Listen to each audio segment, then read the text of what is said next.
Nag-turnover na ang Justice Department ng kanilang investigation report sa Office of the Ombudsman kaugnay ng maanumalyang flood control projects. Yan ang ulat ni Isaiah Mirafuentes. Bulto-bultong papeles ang iturnover ng Department of Justice sa Office of the Ombudsman.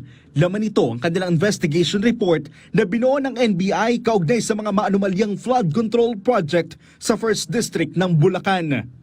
Ang ginagawa natin ngayon, kung saan yung mga mayroong ng ebidensyang malinaw na maaari na nating isampa at magsimula na ang preliminary investigation, ay ginagawa na po natin. 5 flood control project ang kanilang nirereklamo sa Ombudsman.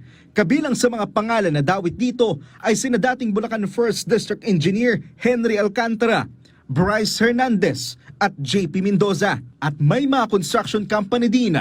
Ang isa sa pinangalanan ng DOJ ay ang Sims Construction na pagmamayari ni Sally Santos.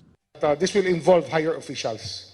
Ma-assure ko sa inyo, no? This will involve higher officials. Kasi nga, marami na tayo nakuha mga data. May mga data na pumapasok unti-unti na talaga magpapakita na nagkabatuhan ng pera from one account to the other. Marami doon, hindi pa cash. Bank to bank pa. Ang masaklap pa rito, ghost flood control project ang mga ito. Ibig sabihin, ito ang mga proyekto na nabudgetan at nabayaran pero wala talagang proyektong nagawa. So yung ng argabyado, wala dapat karapatang magdikta sa atin. Diba? Tandaan nyo, ang pamahalaan ay naririto para gampanan ang tungkulin niya. So yung mga nandehado, sila ang dapat sumunod sa panuntunan natin. Hindi sila ang nagdidikta.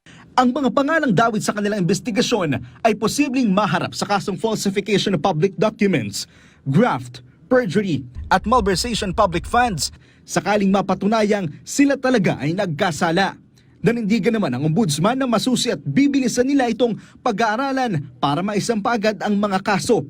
At nangako rin ang ombudsman na marami pa silang investigasyong gagawin, hindi lang sa Bulacan kundi sa buong bansa. Isaiah Mirafuentes para sa Pambansang TV sa Bagong Pilipinas.